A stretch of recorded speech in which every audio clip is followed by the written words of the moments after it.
اعوذ باللہ من الشیطان الرجیم بسم اللہ الرحمن الرحیم الحمد للہ الاول بلا اول کان قبلہ والآخر بلا آخر یکون بعدہ الذي قصرت عن رؤيته ابصار الناظرین وعجزت عن نعته اوہام الواصفین ثم الصلاة والسلام على اشرف الانبیاء والمرسلین وخاتم النبیین سیدنا ونبینا ومولانا ومولا الثقلین جد الحسن والحسین ابی القاسم محمد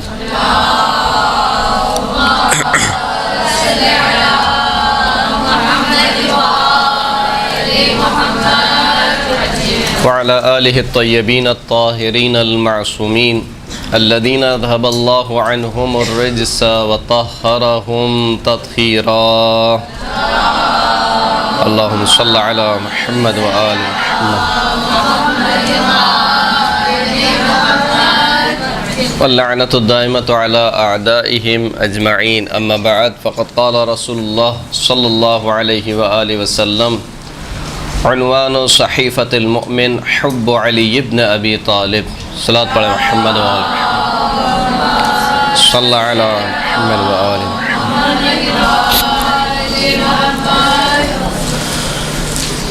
آج کے دن کی مناسبت سے آپ تمام مومنات کی خدمت میں اور بالخصوص امام زمانہ عجل اللہ تعالی فرجہ شریف صلی علی محمد وآل محمد،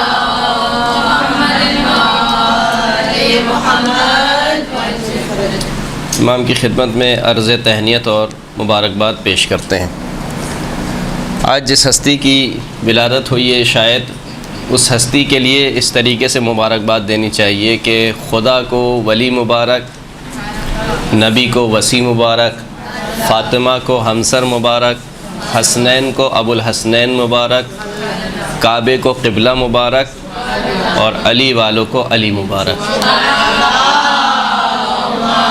صلی علی محمد وآل محمد۔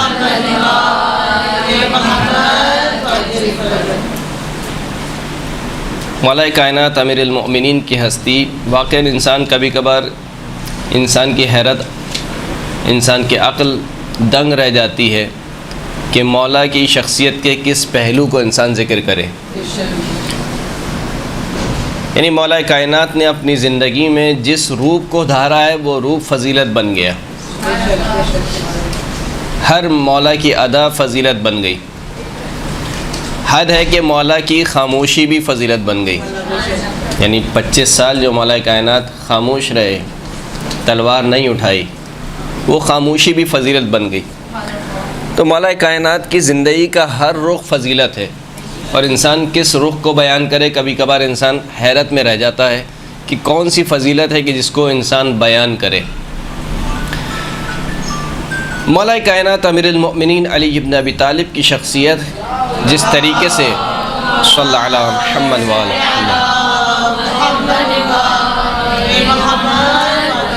رسول اللہ نے بیان فرمائی اور غیر معمولی انداز اپنایا اس شخصیت کو سمجھانے کے لیے، بلکہ یوں کہا جائے کہ پنجتن پاک یعنی مولا کائنات اور ان کی فرزند حسنین شریفین اور بی بی فاطمہ زہرا سلام اللہ علیہا، ان تمام ہستیوں کو صلی علی محمد وآل محمد،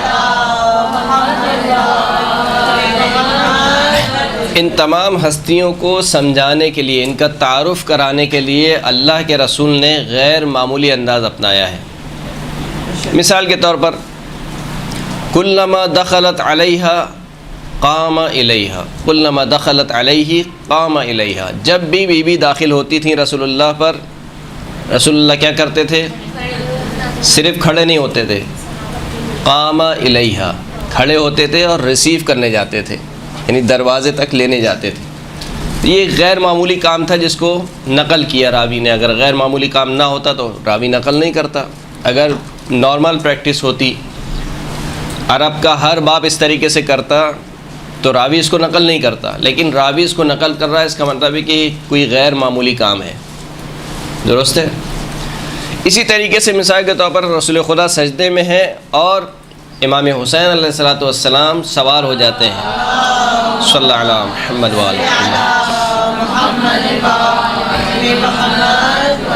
پشت رسول پر سوار ہو جاتے ہیں اور رسول اللہ اپنا سجدہ طول دے دیتے ہیں، طول دے دیتے ہیں، یہاں تک کہ اصحاب اٹھ کر دیکھتے ہیں تو پھر دیکھتے ہیں کہ ایک بچہ ہے جو پشت رسول پر سوار ہے۔ جب نماز تمام ہو جاتی ہے تو پوچھتے ہیں کہ یا رسول اللہ کیا کوئی وحی نازل ہوئی یا کوئی حادثہ رونما ہوا کہ آپ نے سجدہ اتنا طولانی کر دیا؟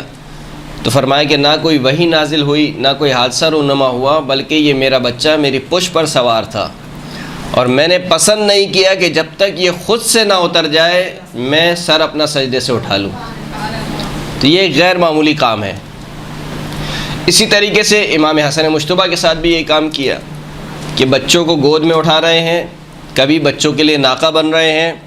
یہ تمام کام جو رسول اللہ انجام دے رہے ہیں، آپ عرب کی اس ذہنیت کو سوچتے ہوئے ان کاموں کو دیکھیے کہ وہ ذہنیت کہ جس میں اگر کوئی مرد کسی بچے کو گود لے لے تو یہ عیب شمار کیا جاتا تھا۔ عرب کے زمانے میں اگر کوئی مرد کسی بچے کو گود میں لے لے عیب شمار کیا جاتا تھا۔ ایسے میں اللہ کے رسول نہ صرف گود لے رہے ہیں بلکہ کاندھے پر سوار کر رہے ہیں، نہ صرف ہی کاندھے پر سوار کر رہے ہیں بلکہ بچوں کے لیے ناقہ بن رہے ہیں، نہ صرف ناقہ بن رہے ہیں بلکہ بچے جب کہہ رہے ہیں کہ یا رسول اللہ آج کے دن ہر بچے کے پاس سواری ہے اور سواری کی لگام بھی موجود ہے، ہماری سواری کی لگام کہاں ہے؟ تو اللہ کے رسول نے اپنی ایک زلف کو ایک بچے کے ہاتھ میں دیا، دوسری زلف کو دوسرے بچے کے ہاتھ میں دیا، کہا کہ یا رسول اللہ ہر ایک کی سواری آواز نکالتی ہے، ہماری سواری آواز کیوں نہیں نکالتی؟ اللہ کے رسول نے آواز بھی نکال کے دکھائی۔ تو یہ غیر معمولی کام تھا کہ جسے دیکھ کر خود صحابی کہنے لگے کہ کتنے اچھی سواری ہے تم لوگوں کی، کہ جواب میں رسول اللہ نے کہا کہ یہ نہ دیکھ کتنی اچھی سواری ہے، یہ دیکھ کتنے اچھے سوار ہیں۔ تو یہ غیر معمولی کام ہوا۔ پھر اب غدیر خم کا پورا واقعہ کہ جس میں ہر کام غیر معمولی تھا۔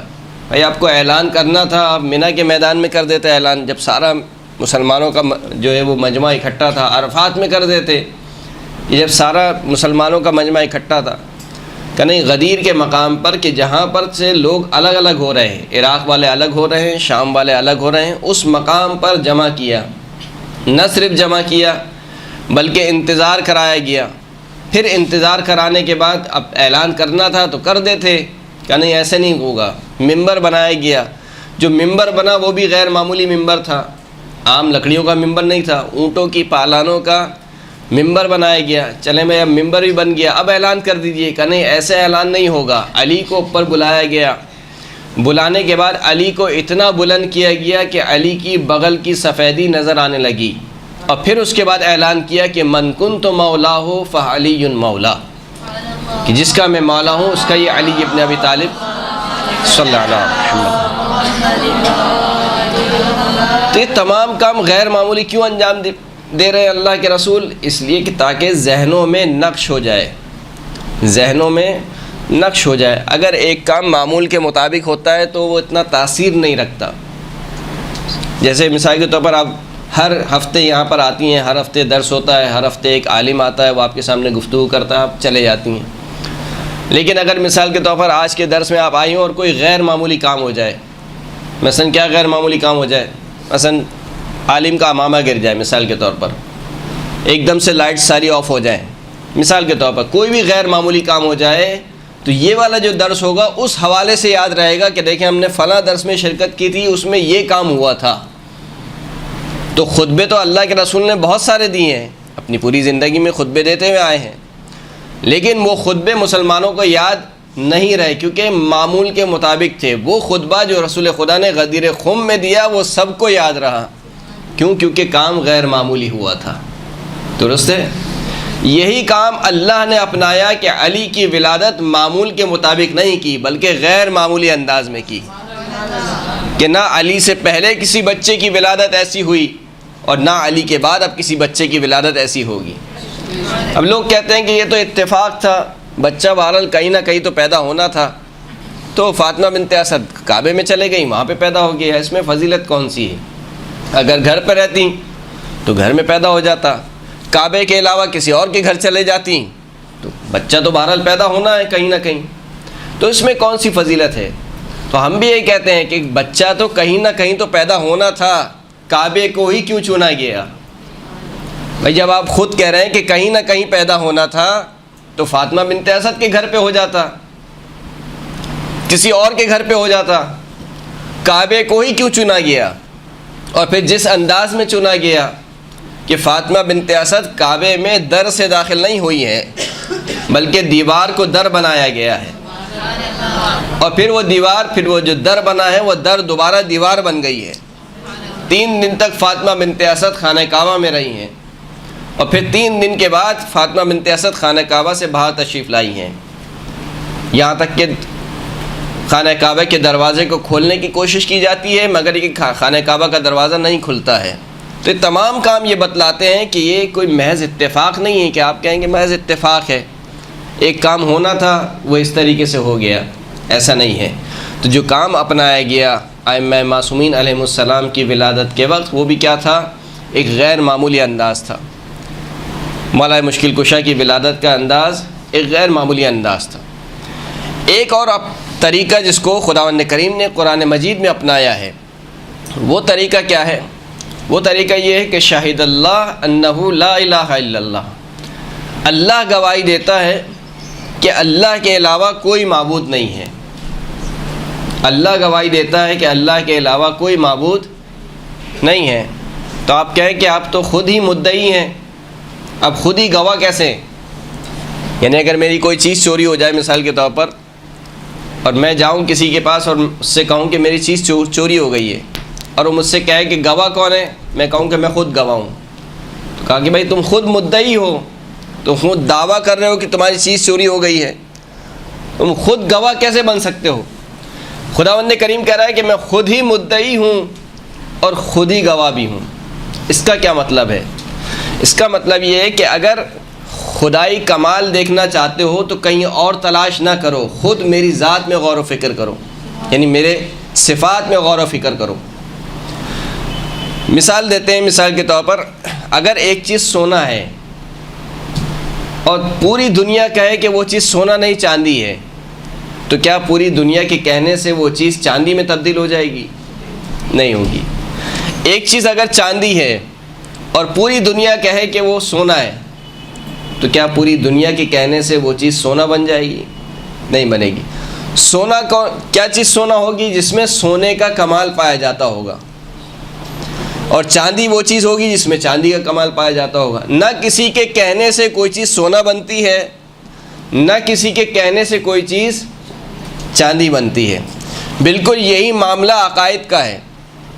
عقائد میں جو معاملات طے ہوتے ہیں وہ کمالات سے طے ہوتے ہیں۔ جس میں خدائی کمال ہوگا وہ خدا کہے جانے کے لائق ہوگا، چاہے کوئی مانے یا چاہے کوئی نہ مانے، پوری دنیا انکار کر دے، اس سے کیا خدائی میں کوئی کمی آ جائے گی یا خدا نہیں رہے گا؟ اور اگر پوری کائنات کہے کہ اشہد ان لا الہ الا اللہ، پوری کائنات گواہی دے، تو کیا ان کی گواہی سے خدا بنے گا؟ یا نہیں، خدا وہ ہوتا ہے جس میں خدائی کمال پایا جائے۔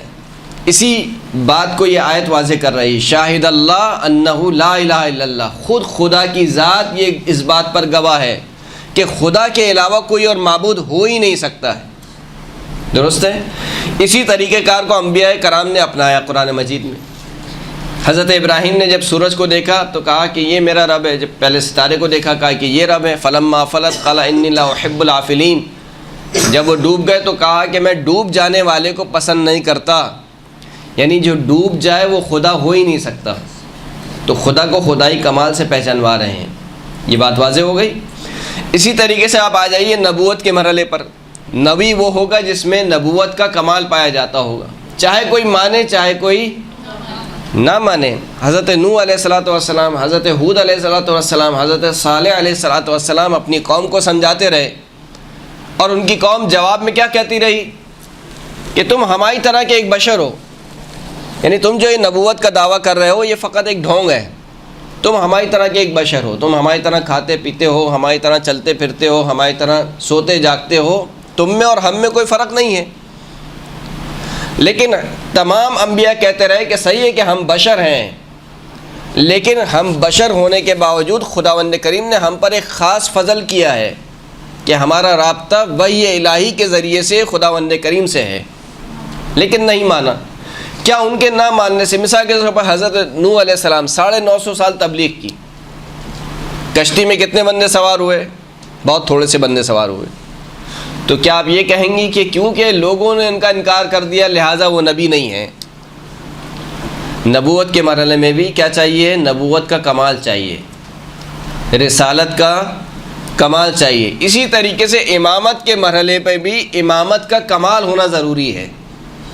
جس میں امامت کا کمال نہیں ہے وہ لاکھ دعویٰ کرتا رہے کہ میں امام ہوں، چاہے لوگ اس کو امام بنا بھی دیں، پوری دنیا اس کو امام بنا دے، لیکن کیونکہ امامت کا کمال نہیں ہے لہٰذا وہ امام نہیں بن سکتا ہے. مولا کائنات کے ساتھ یہی مسئلہ ہوا کہ لوگوں نے مسند خلافت چھین تو لی لیکن وہ کمالات کیسے چھینیں گے؟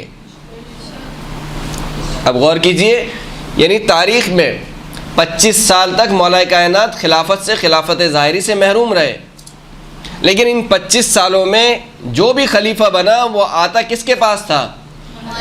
مولا کائنات کے پاس. جب بھی امت کو کوئی مشکل پیش آتی تھی وہ کہاں پر آتے تھے؟ مولا کائنات کے پاس.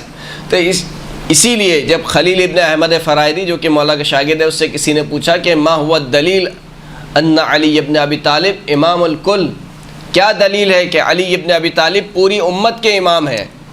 تو خلیل ابن احمد فرائدی نے کہا کہ استغناؤہ عن الکل و احتیاج الکل الیہ دلیل علی انہ امام الکل. پوری امت کا علی سے بے نیاز ہونا، پوری امت کا علی کی طرف احتیاج رکھنا اور علی کا پوری امت سے بے نیاز ہونا، یہی دلیل ہے کہ علی پوری امت کا امام ہے، پوری امت کا.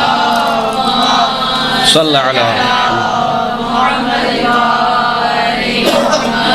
یہاں تک کہ جو نہج البلاغہ کی شرح کرنے والے ہیں ابن ابی الحدید معتزلی، وہ کیا لکھتے ہیں کہ لم تزنہ الخلافہ بل الخلافت زانہا، کہ علی ابن ابی طالب کو خلافت نے زینت نہیں بخشی بلکہ علی نے خلافت کو زینت بخشی ہے. یعنی وہ اور لوگ ہیں کہ جو کرسی پہ آنے کے بعد باشرف ہو جاتے ہیں، علی وہ ہے کہ کعبے میں آنے کے بعد کعبہ باشرف ہو جاتا ہے.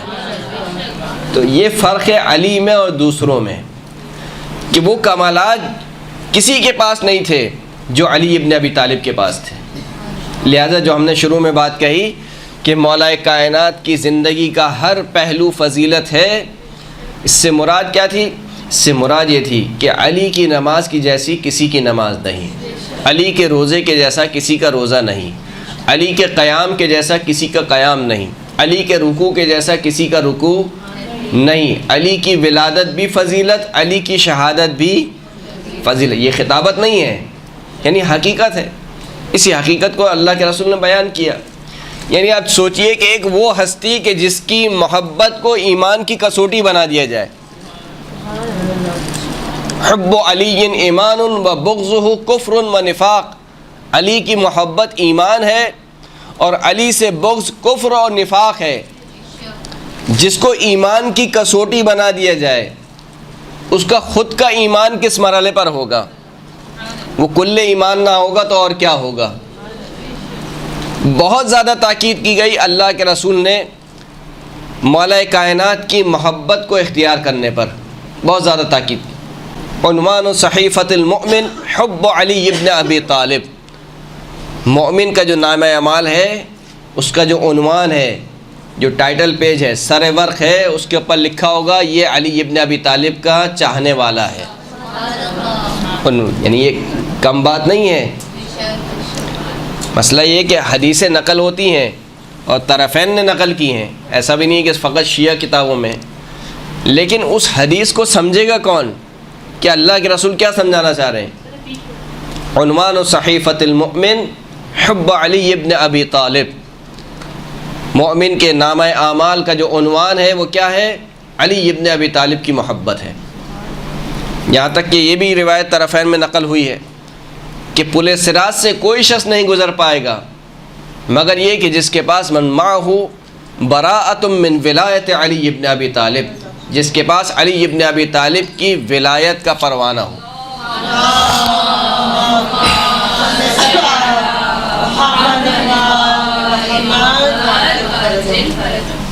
تو یہ اس قدر تاکید کیوں کی جا رہی ہے؟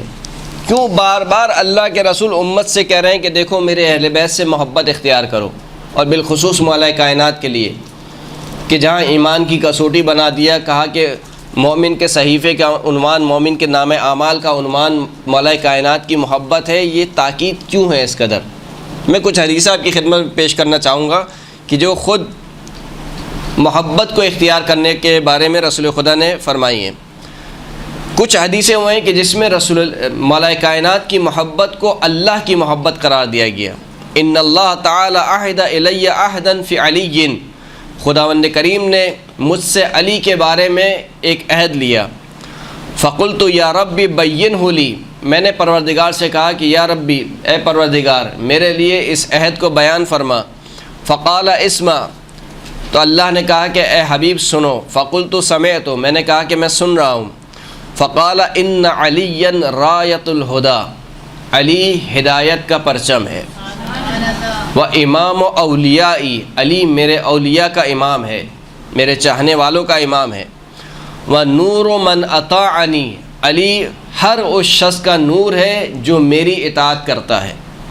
وہو الکلمۃ التی الزمتها المتقین، یہ وہ کلمہ ہے کہ جس کو میں نے لازم قرار دے دیا ہے پرہیزگاروں کے لیے۔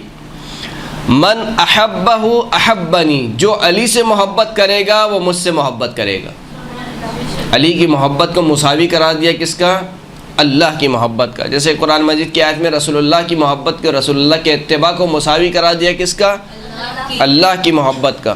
ومن یتبع قل ان کنتم تحبون اللہ فاتبعونی یحببکم اللہ، اے حبیب آپ ان سے کہہ دیجیے کہ اگر تمہیں دعوی محبت ہے اللہ سے تو میری اتباع کرو۔ رسول اللہ کی اتباع کو مساوی قرار دیا کس کا؟ اللہ کی محبت کا۔ ومن ابغضہ ابغضنی، جو علی سے بغض رکھے گا وہ مجھ سے بغض رکھے گا۔ فبشرہ بذالک، بس علی کو جا کر یہ بشارت دے دو۔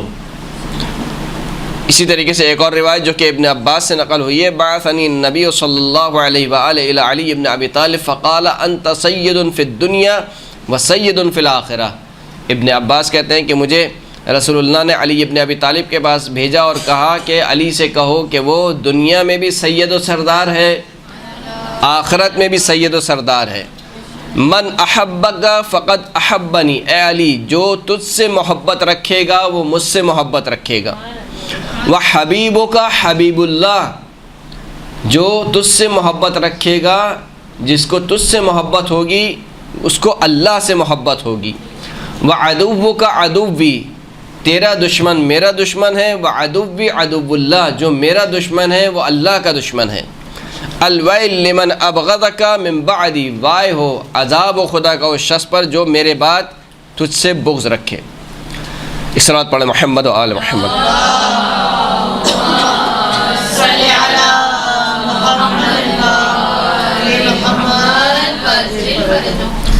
پھر کچھ روایت میں مولا کائنات کی محبت کو رسول اللہ کی محبت قرار دیا گیا۔ من احب علی فقد احبنی، جو علی سے محبت رکھے گا اس نے مجھ سے محبت کی۔ ومن ابغض علی فقد ابغضنی، جس نے علی سے بغض رکھا اس نے مجھ سے بغض رکھا۔ من احبہ فقد احبنی ومن احبنی فقد احب اللہ، جس نے علی سے محبت کی اس نے مجھ سے محبت کی، جس نے مجھ سے محبت کی اس نے اللہ سے محبت کی۔ ومن ابغضہ فقد ابغضنی ومن ابغضنی فقد ابغض اللہ، جس نے علی سے بغض رکھا اس نے مجھ سے بغض رکھا، جس نے مجھ سے بغض رکھا اس نے اللہ سے بغض رکھا۔ علی اقضى امتی بکتاب اللہ، علی میری امت میں سب سے زیادہ بہترین قضاوت کرنے والا ہے کتاب خدا کے مطابق۔ اقضى امتی، سب سے زیادہ بہترین۔ فمن احبنی فلیحب، پس جو مجھ سے محبت رکھتا ہے، یعنی رسول اللہ فرماتے ہیں کہ جو مجھ سے محبت کرنا چاہتا ہے اسے چاہیے کہ علی ابن ابی طالب سے محبت رکھے۔ فإن العبد لا ينال ولایتی الا بحب علی علیہ السلام، کوئی بھی بندہ جو ہے وہ میری ولایت کو حاصل نہیں کر سکتا مگر یہ کہ علی ابن ابی طالب کی محبت کے ذریعے سے۔ خلقت انا وعلی من نور واحد، میں اور علی ایک ہی نور سے پیدا کیے گئے۔ فمحبی محب علی، جو مجھ سے محبت کرنے والا ہے وہ علی سے محبت کرنے والا ہے۔ ومبغضی مبغض علی، جو مجھ سے بغض رکھنے والا ہے وہ علی سے بغض رکھنے والا ہے۔ کذب من زعم انہ یحبنی ویبغض ھذا، وہ شخص جھوٹ بولتا ہے جو کہے کہ رسول اللہ سے تو محبت رکھتا ہے مگر علی سے بغض رکھے. یعنی رسول اللہ سے محبت اس وقت تک نہیں ہو سکتی جب تک علی سے محبت نہ ہو. پھر کچھ روایت میں علی کی محبت کو واجب قرار دیا گیا، فریضہ قرار دیا گیا. جاءنی جبرائیل من عند اللہ عز وجل بورقۃ آس خضراء مکتوب فیہا ببیاض ان افترضت محبت علی بن ابی طالب علی خلق عامۃ فبلغہم ذلک عنی. جبرائیل امین میرے پاس ایک ورق لے کر آئے، یعنی سبز رنگ کا ورق لے کر آئے کہ جس کے اوپر سفید رنگ سے لکھا ہوا تھا کہ میں نے علی کی محبت کو اپنی تمام خلقت پر فرض کر دیا ہے. اللہم صلی علی محمد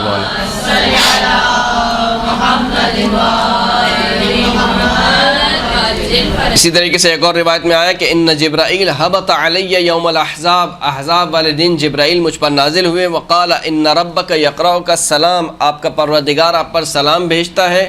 وَيَقُولُ لَكَ، اور آپ کے لیے کہتا ہے کہ انی قد افترضت حب علی بن ابی طالب ومودتہ علی اہل السماوات واہل الارض، میں نے علی کی محبت کو اور علی کی مودت کو آسمان والوں پر اور زمین والوں پر واجب قرار دے دیا. فلم اعذر فی محبتہ احدا، پس علی کی محبت میں کسی کو چھوٹ دینے والا نہیں ہوں. فمر امتک بحبہ، پس اپنی امت کو علی کی محبت کے بارے میں حکم دو. فمن احبہ فبحبی وحبک احبہ ومن ابغضہ فببغضی وبغضک ابغضہ. فرمایا کہ جو بھی علی سے محبت رکھے تم اس سے میری محبت کی وجہ سے اور اپنی محبت کی وجہ سے اس سے محبت رکھو، اور جو بھی علی سے بغض رکھے تم اس سے میرے بغض کی وجہ سے اور علی کے بغض اپنی بغض کی وجہ سے بغض رکھو. یعنی علی کی محبت کو کسوٹی قرار دیا. اسی طریقے سے کچھ اور روایت میں کیا قرار دیا؟ مولا کائنات کی جو محبت ہے اس محبت کو عبادت قرار دیا. حب علی عبادہ، علی کی محبت عبادت ہے. لا يقبل اللہ ایمان عبد الا بولایتہ والبراءۃ من اعدائہ، خداوند کریم کسی بندے کے ایمان کو قبول نہیں کرے گا مگر یہ کہ علی کی ولایت کے ذریعے سے اور علی کی دشمن کے براءت کے ذریعے سے. ولایت علی ابن ابی طالب ولایت اللہ وحبہ عبادت اللہ، علی کی ولایت اللہ کی ولایت ہے اور علی کی محبت اللہ کی عبادت ہے. علی باب علمی ومبین لامتی ما ارسلت به من بعد حبہ ایمان وبغضہ نفاق والنظر الیہ رأفۃ ومودتہ عبادہ. رسول خدا فرماتے ہیں کہ علی میرے علم کا دروازہ ہے، انا مدینۃ العلم وعلی بابھا ومبین لامتی، اور علی بیان کرنے والا ہے اس چیز کو کہ جس چیز کو میں اپنی امت کی طرف دے کر بھیجا گیا. یعنی میں نے جو احکامات بیان کیے ہیں اس کی تفسیر کہاں سے ملے گی؟ علی ابن ابی طالب سے ملے گی. حبہ ایمان، علی کی محبت ایمان ہے. وبغضہ نفاق، علی سے بغض کیا ہے؟ نفاق ہے. ومودتہ عبادہ، علی سے محبت عبادت ہے. حب علی عبادہ. کچھ روایت میں علی ابن ابی طالب کی محبت کو نعمت قرار دیا گیا. حب علی نعمت، علی کی محبت نعمت ہے. واتباعہ فضیلت، علی کا اتباع کرنا فضیلت ہے. علی کے جیسا عمل انجام دینا فضیلت ہے. یہاں تک کہ کہا گیا کہ اگر جو شخص اپنے دل میں ہماری محبت کی ٹھنڈک کو محسوس کرے تو وہ کثرت کے ساتھ اپنی والدہ کے لیے دعا کرے. اللہم صلی علی محمد و آل محمد. فلیکثر الدعاء لأمہ، اپنی والدہ کے لیے کثرت کے ساتھ دعا کرے. کیوں؟ کیونکہ اس نے، تمہاری والدہ نے تمہارے والد کے ساتھ خیانت نہیں کی، کہ جس کا نتیجہ یہ ہے کہ تم ہماری محبت کو اپنے دل میں محسوس کر رہے ہو. علی کی محبت کو عروۃ الوثقی قرار دیا گیا، مضبوط رسی. من احب ان یتمسک بالعروۃ الوثقی فلیتمسک بحب علی، جو یہ چاہتا ہے کہ اللہ کی مضبوط رسی کو تھام لے، فلیتمسک بحب علی، اس کو چاہیے کہ علی کی محبت کو اختیار کرے. وہ اہل بیتی، اور میرے اہل بیت کی محبت کو اختیار کرے. من احب ان یتمسک بالعروۃ الوثقی التي لا انفصام لها فلیتمسک بولایت اخی و وصی علی ابن ابی طالب فإنه لا يهلك من أحبه وَتَوَلَّاهُ وَلَا يَنْجُو مَنْ أَبْغَضَهُ وَأَعْدَاهُ، جو یہ چاہتا ہے کہ اللہ کی مضبوط رسی کو تھامے تو اسے چاہیے کہ میرے بھائی میرے وسیع علی ابن ابی طالب کی ولایت کو اختیار کرے، کیونکہ جو شخص بھی علی سے محبت رکھے گا، علی کی ولایت رکھے گا، وہ ہلاک نہیں ہو سکتا ہے، اور وہ شخص نجات نہیں پا سکتا ہے جو علی سے بغض رکھے گا۔ کچھ حدیث میں مولا کائنات کی محبت کو افضل الاعمال قرار دیا گیا، جیسے کہ روایت کہتی ہے کہ ہم رسول اللہ کے ساتھ صبح کی نماز پڑھ رہے تھے کہ نماز ختم ہونے کے بعد اللہ کے رسول ہماری طرف متوجہ ہوئے اور کہا کہ معاشر اصحابی، اے میرے اصحاب، رأیت البارحہ عم حمزہ بن عبد المطلب، میں نے کل رات خواب میں اپنے چچا حضرت حمزہ ابن عبد المطلب کو دیکھا، واخی جعفر ابن ابی طالب، اور اپنے بھائی جعفر ابن ابی طالب کو دیکھا، وبین ایدیہما طبق من نبق فاکل ساعۃ، ان کے سامنے ایک تش رکھا ہوا تھا کہ جس کے اندر جو ہے وہ جس تش میں کھجوریں موجود تھیں، انہوں نے ایک وقت تک اس کھجوروں کو کھایا، ثم تحول الى النبق عنبا، پھر اس کے بعد وہ کھجوریں جو ہے وہ انگور بن گئیں، پھر انہوں نے انگور کھایا، پھر اس کے بعد وہ انگور دوبارہ کھجور بن گئے، پھر انہوں نے کچھ دیر تک وہ کھجور کھائے، فدنوت منہما، بس میں ان دونوں سے قریب ہوا، اللہ کے رسول فرماتے ہیں کہ میں ان دونوں سے قریب ہوا، فقلت، میں نے ان دونوں سے کہا کہ بأبی انتما، میرے ماں باپ آپ دونوں پر فدا ہوں، ای الاعمال وجدتما افضل، آپ نے یعنی اب تو آپ کو نامہ اعمال بند ہو چکا ہے، دنیا سے آپ لوگ چلے گئے ہیں، دنیا سے جانے کے بعد کس عمل کو آپ نے سب سے بہترین عمل پایا؟ قالا، دونوں نے کہا، کن دونوں نے؟ حضرت حمزہ اور حضرت جعفر، ان دونوں نے کہا فدیناک بالآباء والامہات، ہمارے ماں باپ، ہمارے آباء و اجداد آپ پر فدا ہوں، وجدنا افضل الاعمال، ہم نے 3 اعمال کو سب سے بہترین اعمال پایا، وہ 3 اعمال کون سے تھے؟ الصلاۃ علیک، آپ پر درود بھیجنا، اللہم صلی علی محمد وآل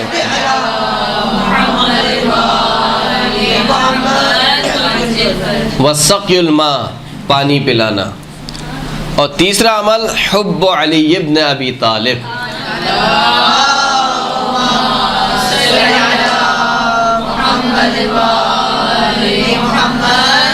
انس ابن مالک کہتا ہے کہ سمعت اذنای ان رسول اللہ صلی اللہ علیہ وآلہ وسلم یقول فی حق علی ابن ابی طالب، میں نے اپنے ان دونوں کانوں سے سنا کہ رسول اللہ مولا کائنات کے لیے فرما رہے تھے کہ عنوان صحیفۃ المؤمن یوم القیامہ، قیامت کے دن مومن کے نامہ اعمال کا عنوان کیا ہوگا؟ حب علی ابن ابی طالب، مولا کائنات امیر المؤمنین کی محبت ہوگی۔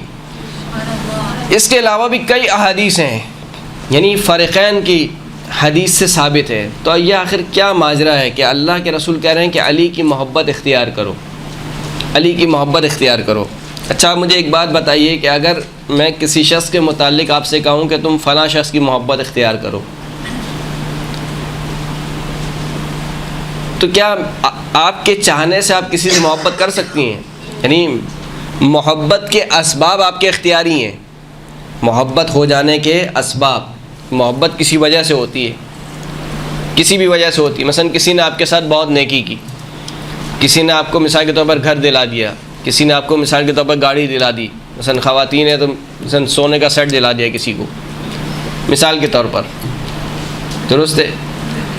یا مثال کے طور پر کسی نے آپ کے ساتھ ایسا کام کیا کہ آپ کی زندگی بچ گئی مثال کے طور پر، یا کسی نے کسی کا مثال کے طور پر حسن دیکھ کر آپ کو اس کا حسن بہت اچھا لگا، تو یہ جو چیز ہیں یعنی جو اسباب ہیں محبت کے، یہ اختیاری ہیں، لیکن اسباب کے بعد جو محبت ہے وہ اختیاری نہیں ہے، جیسے ہی اسباب مہیا ہو جاتے ہیں انسان کو محبت ہو جاتی ہے۔ مثال کے طور پر بغض بھی ایسی ہے، نفرت بھی ایسی ہے، نفرت کے بھی اسباب اختیاری ہوتے ہیں، لیکن جب ایک مرتبہ وہ اسباب جمع ہو جائیں تو خود بخود کیا ہو جاتی ہے؟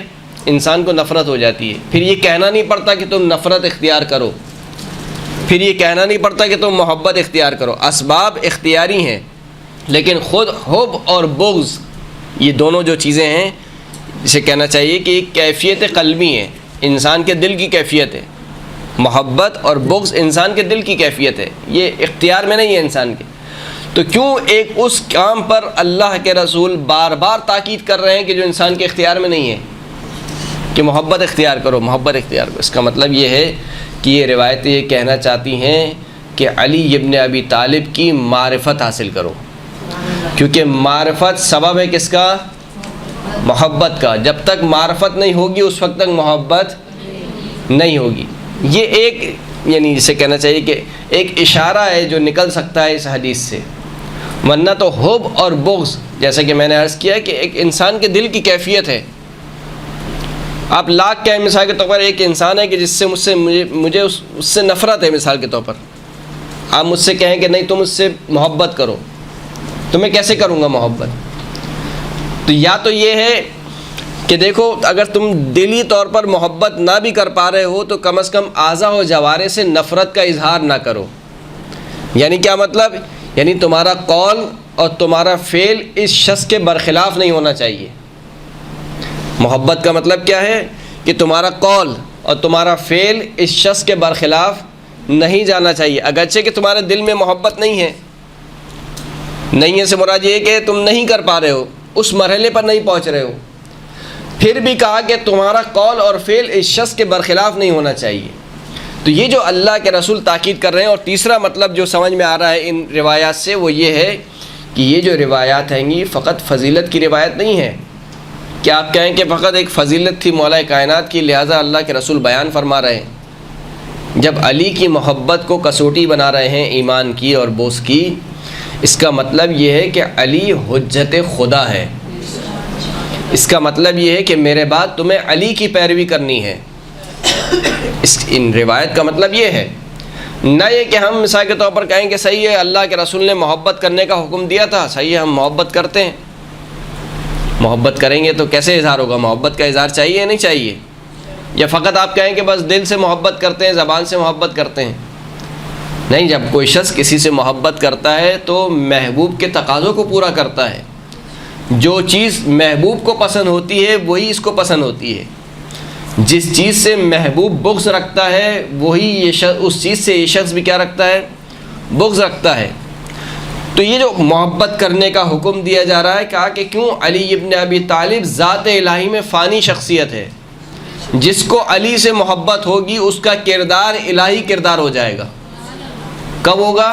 جب علی کی اتباع کرے گا، جب علی کی پیروی کرے گا۔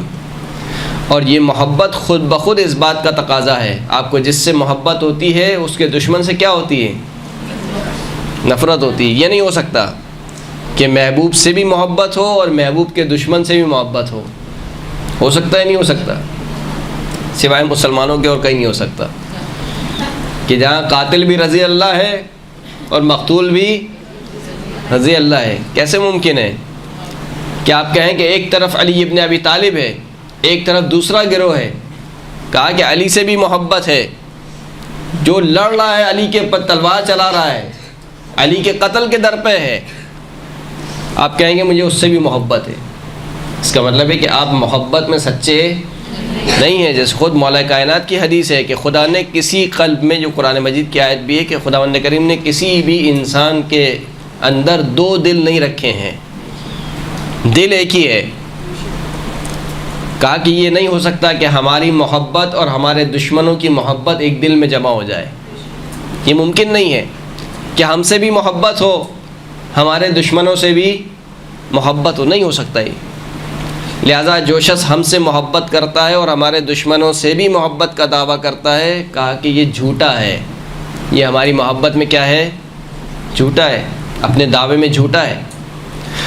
تو یہ کئی ایک چیزیں تھیں جو ان حدیث سے ہمیں سمجھ میں آ رہی ہیں، وگرنہ فقط آپ حدیثیں پڑھتے رہیے، نہ جانے کتنی اور حدیث ہیں، ایک دو حدیث نہیں ہے، تواتر کے ساتھ حدیثیں نہ جانے اگر تمام حدیثوں کو جمع کیا جائے مثال کے طور پر اور فریقین کی کتابوں سے جمع کیا جائے تو کیا کوئی آپ کو ایک عبث کام نہیں لگتا کہ اللہ کے رسول ایک ایسی چیز پر تاکید کر رہے ہیں کہ جو ہونے والی نہیں ہے، ممکن نہیں ہے مثال کے طور پر؟ یا پھر وہ کیا چیز ہے کہ اللہ کے رسول بار بار تاکید کر رہے ہیں، بار بار سمجھا رہے ہیں میرے اہل بیت سے محبت اختیار کرو، میرے اہل بیت سے محبت اختیار کرو؟ وجہ کیا ہے؟ آخر میں ایک روایت آپ کی خدمت میں عرض کروں اور آپ کی جو زحمت ہے اس کو تمام کروں، آپ کی اور آپ کے نیند کے درمیان مخل نہ ہوں۔ صلوات پڑھیں محمد و آل محمد۔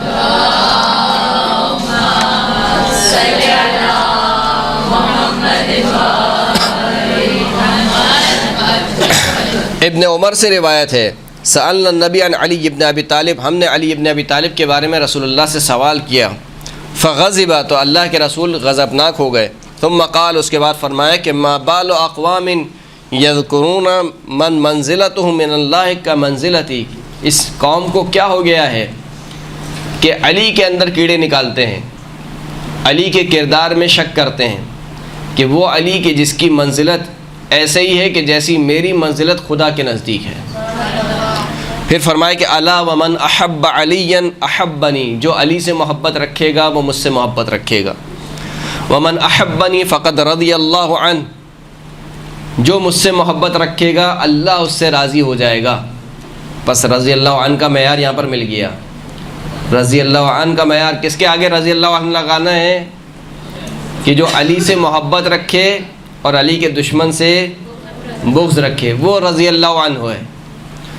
ومن رضی اللہ عنہ کافاہ الجنہ، جس سے اللہ راضی ہو جائے اللہ اس کی جزا اس کو کیا دے گا؟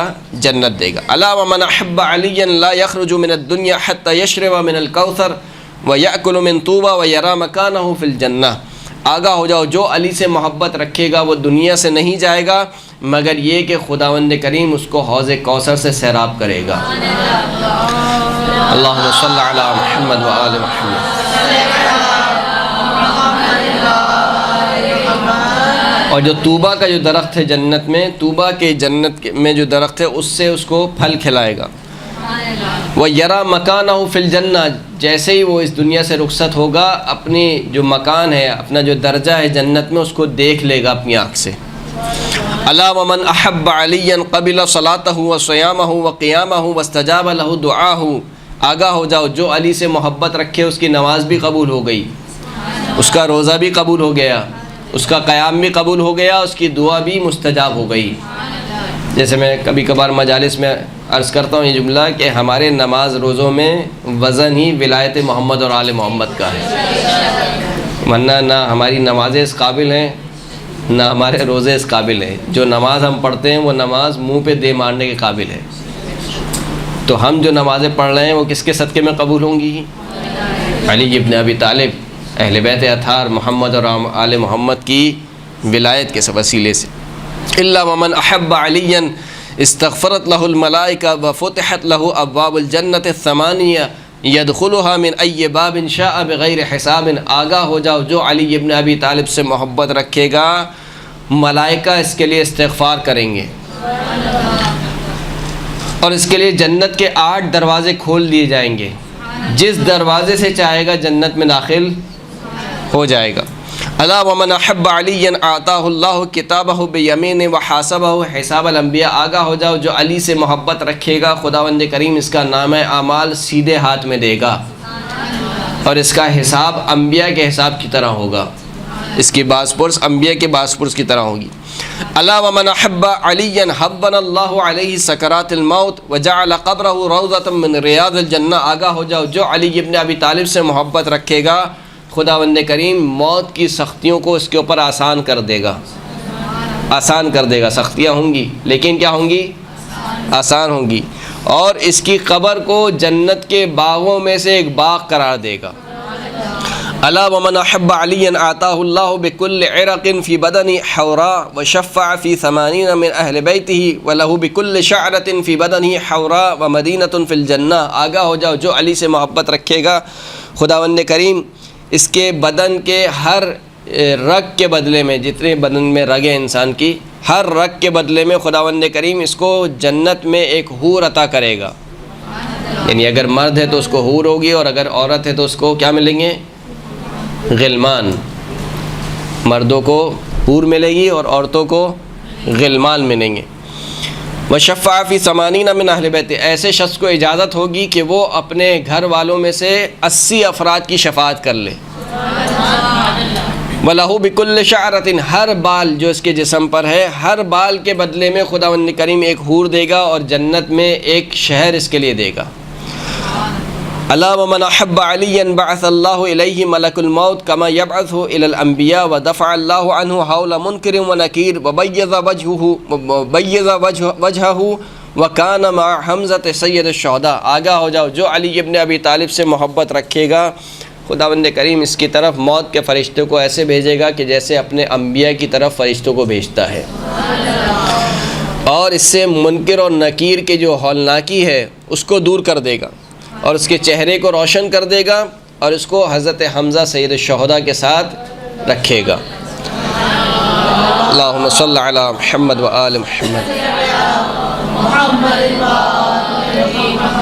الا ومن احب علیا اثبت اللہ فی قلبی الحکمہ واجرى علی لسانی الصواب وفتح اللہ علیہ ابواب الرحمہ۔ آگاہ ہو جاؤ، جو علی ابن ابی طالب سے محبت رکھے گا خداوند کریم اس کے دل سے حکمت کے چشمے جاری کرے گا اور اس کی زبان پر حق جاری کرے گا، اور خداوند کریم ایسے شخص کے لیے رحمت کے دروازوں کو کھول دے گا۔ الا من احب علیا سمی فی السماوات والارض اسیر اللہ۔ آگاہ ہو جاؤ، جو علی سے محبت رکھے اس کو آسمانوں اور زمینوں میں اسیر اللہ کہہ کر پکارا جائے گا، یعنی یہ وہ شخص ہے کہ جو اللہ کا غلام ہے، اس نے اپنے آپ کو اللہ کے حوالے کر دیا ہے۔ الا ومن احب علیا ناداہ ملک من تحت العرش یا عبد اللہ استأنف العمل فقد غفر اللہ لک الذنوب۔ آگاہ ہو جاؤ کہ جو علی سے محبت رکھے گا ایک فرشتہ اس کو ندا دے گا عرش کے نیچے سے کہ اے اللہ کے بندے اب شروع سے عمل انجام دے کہ خدا نے تیرے پچھلے سارے گناہوں کو معاف کر دیا ہے۔ یہ کوئی خطابت نہیں ہے، یعنی مبالغہ آرائی نہیں ہے۔ بس اوقات ہم سمجھتے ہیں تو کہتے ہیں کہ یہ یعنی کیسے ہو سکتا ہے، درست ہے؟ سوچتے ہیں کہ یہ یعنی ایسی مثال کے طور پر بیان ہو رہا ہے، ایسا کچھ نہیں ہے، ایسا کچھ نہیں ہے، جبکہ واقعاً ایسا ہی ہے۔ اگر واقعاً کوئی محب ہو جائے علی ابن ابی طالب کا، کس کی طرح؟ میثم تمار کی طرح۔ کوئی محب ہو جائے علی ابن ابی طالب کا ابو ذر غفاری کی طرح، کوئی محب ہو جائے علی کا مقداد کی طرح، کوئی محب ہو جائے علی کا سلمان کی طرح، تو پھر کیوں نہیں ہو سکتا؟ کیوں نہیں ہو سکتا؟ جن کے صدقے میں خداوند کریم نے جنت کو خلق کیا ہے، جو خود قسیم النار والجنہ ہے، کہ جب کسی نے کہا کہ اے علی آپ کے بابا تو نعوذ باللہ جہنم میں جل رہے ہیں، تو مولا کائنات نے کہا کہ ماہ فض اللہ فاک، خاموش ہو جا، خدا تیرا منہ توڑ دے۔ ابی معذب فی النار وابنہ قسیم الجنت والنار، کیا میرے بابا جہنم میں جل رہے ہیں اور ان کا بیٹا جنت اور جہنم کو تقسیم کرنے والا ہے؟ تو وہ علی ابن ابی طالب جس کے لیے کہا کہ جنت اور جہنم کو تقسیم کرنے والے ہیں، یہاں تک کہ پل صراط پر کھڑے ہو جائیں گے اور جہنم سے کیا کہیں گے کہ ھذا لی و ھذا لک، یہ تیرا ہے اور یہ میرا ہے۔ تو یہ انسان کو یہ نہ سمجھے کہ نعوذ باللہ کوئی مبالغہ آرائی ہے، ایسی بس خطابت ہو رہی ہے، خطابت نہیں ہو رہی ہے۔ مسئلہ یہ کہ ہم اپنے آپ کو اس مرحلے پر نہیں لے جانا چاہتے ہیں۔ اب بنیے تو صحیح اس مرحلے پر، آئیے تو صحیح، جائیے تو صحیح اس مرحلے پر، پھر آپ دیکھیے کہ کیا ہوگا۔